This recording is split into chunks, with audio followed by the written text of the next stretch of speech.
Hello everyone, my name is Miss Embry and I'm the subject lead for history at Hunters Bar Infant School. It has always been a passion of mine, so I jumped at the chance to become lead when the opportunity arose.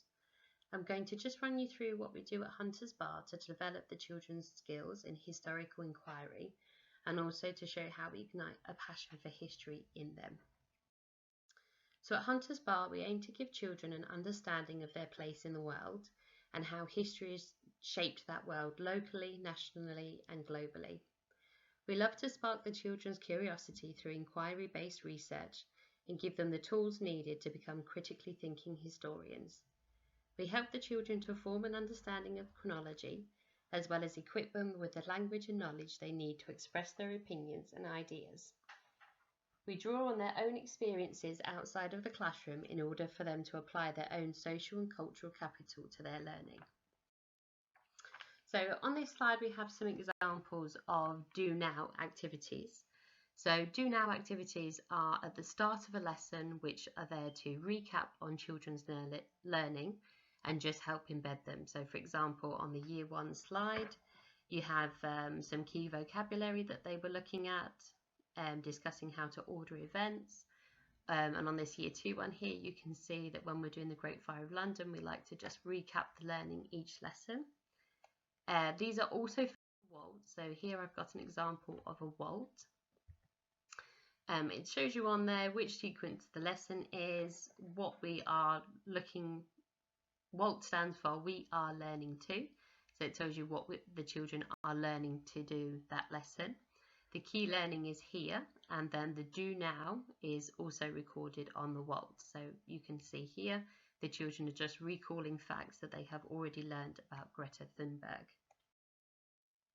So in reception, you can see we have lots of quotes here from the children. The children find it a little bit more difficult to record their knowledge, but we want to hear it all the same. So writing down the children's quotes is a fantastic way to evidence their learning. Here you can see an example of the children creating computers after learning about Ada Lovelace and the programming of computers, and the children creating some activities around Remembrance Day and discussing when the Queen died as well. That was a huge event that's happened within their lifetime. So this, by the end of reception, this is what we would like to see. So history is linked to the early learning goals of understanding the world, past and present, speaking, listening, attention and understanding. So the knowledge that we would like the children to have is to know about their past, know who lives in their home and know important people in their family. This is a great way for your family and you to become involved in the children's learning and share your experiences. The children should know who the current monarch is, and they have learnt about Remembrance Day. We would also like them to know about some similarities and differences between things in the past and things now. So that could be around childhood, toys, all sorts of things. We help them understand the past through settings, characters and events encountered in books and storytelling. We would also like to equip them with some language that helps them explain the passing of time, such as long ago, yesterday and in the past, and hear them use it in a sentence. And they will also learn about significant figures or events from the past, and we would like them to be able to talk about it. So skills wise, the children would be discussing artifacts and images here and being able to contrast them in discussion, and also describe some of the ways that they have changed. We would like the children to be able to talk about changes that has happened within their own family. So for example, talking to grandparents about their holidays or how communication might have changed. We would also like them to be able to identify some similarities and differences between things in the past and now, using their own experiences as well as what has been read in class. So here is an example of what history looks like in year 1. The children start to delve into the history around them a little bit more and how it has an impact on their lives. So for example, here are the children researching and discussing Greta Thunberg and the impact that she is having on the world at the moment. And down here you can see here are the children discussing how childhood has changed as well, and they were lucky enough to have some grandparents come in to talk about that with them. So by the end of year one, we would like children to know and be able to recall some changes that have taken place in their lifetime. We stretch it a bit past their lifetime, as their lifetime is very short so far. But things that might have influenced us nationally, such as the death of the Queen and the subsequent coronation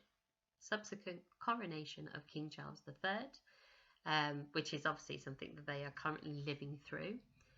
We'll be looking at some individuals' achievements that have affected us nationally and how those people or events have changed aspects of the children's lives.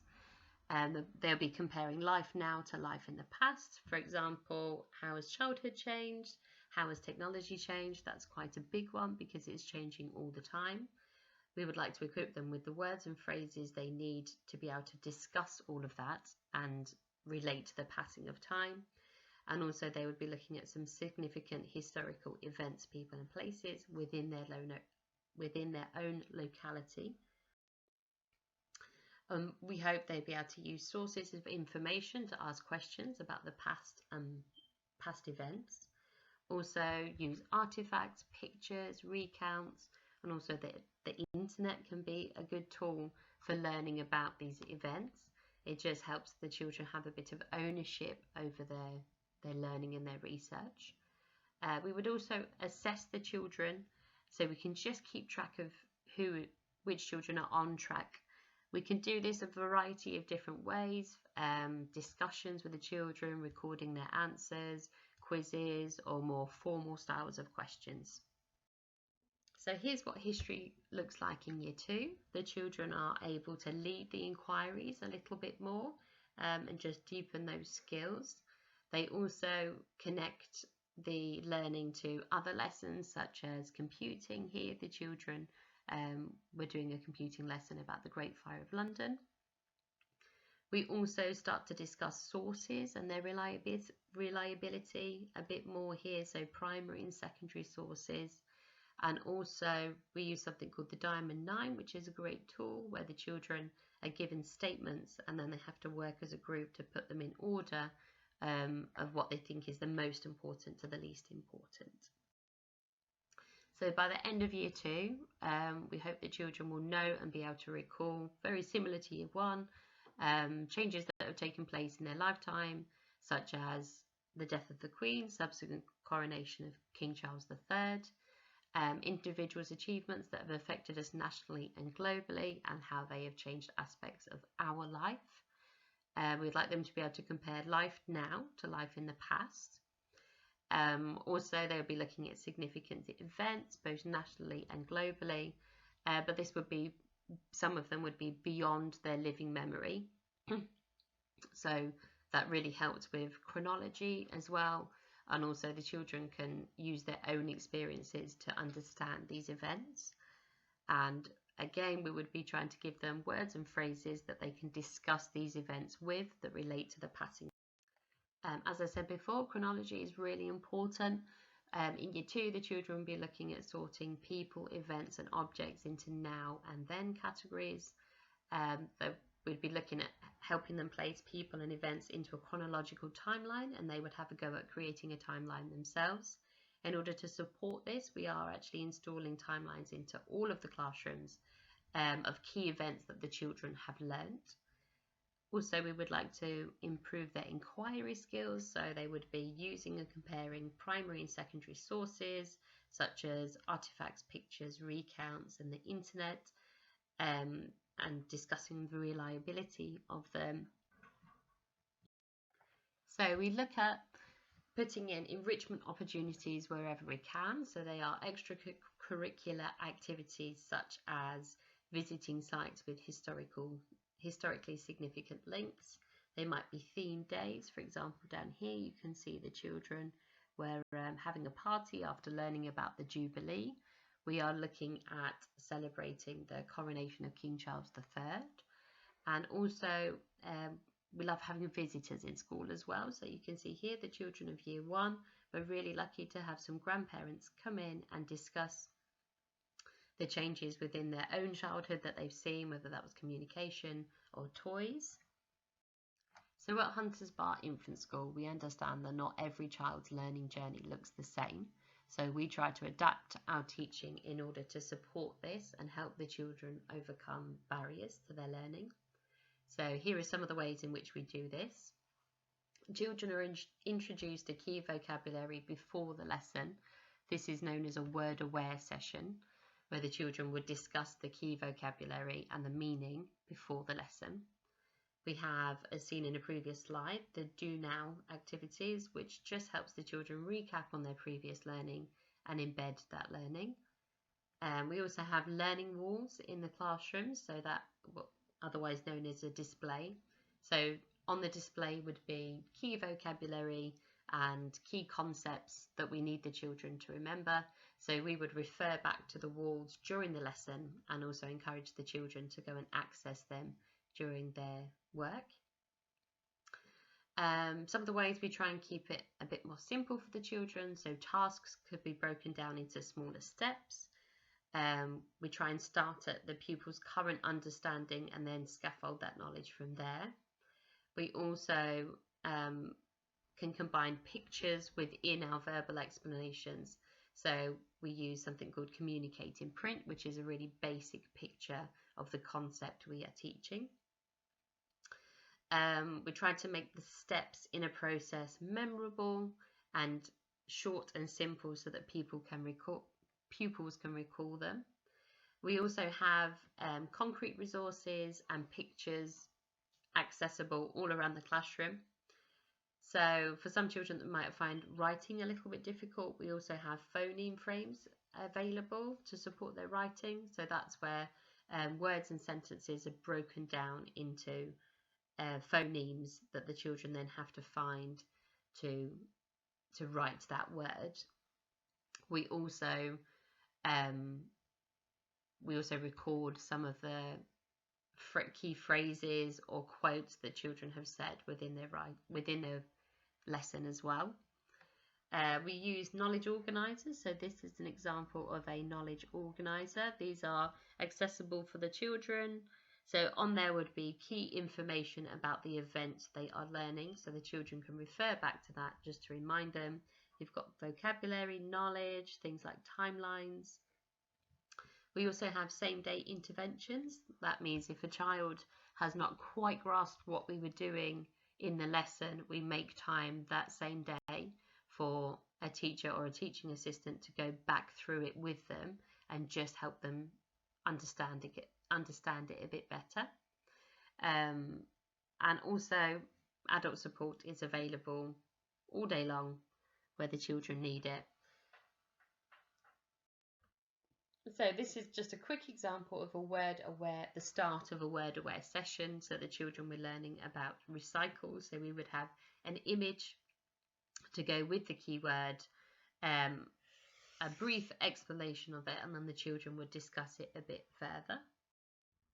So here are some ideas of how you could get involved at home. I know not everybody has the time to do this, but here are just some ideas if you wanted to try and support your child at home with history. So we have a weekly update posted on Seesaw that helps you pre-teach the learning a little bit. It will just discuss what the children will be learning. We also have the home learning menu as well. This is optional, but you could just have a little look through there to see which activities you think you could help your child with. Your family members and friends are a fantastic way to become involved in your child's learning. Get them to discuss their experiences. Your child could write down questions to ask them, anything that helps involved in their learning. Also, your local library is a fantastic tool. There will be topic books in there. It will also help your child to start researching a little bit more independently, and you could show them how to find the books and look in the books to see the index and the contents page and things like that. If you have the time, local museums and historical sites are a fantastic way to just continue that enrichment outside of school. And again, thinking of key questions and vocabulary that you could introduce to your child as you go around these sites. And also, if you wanted to share some of your home learning with the teacher and the class on Seesaw, please do. We love to see what you've been doing at home.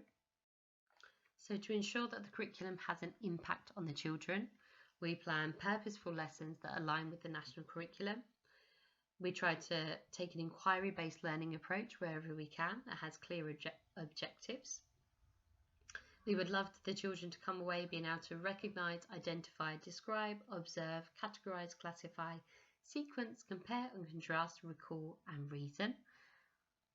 We would like them to be able to apply their knowledge and skills in their writing and make cross-curricular links. We try to provide enrichment opportunities where we can to engage and motivate the children with their learning and deepen their understanding.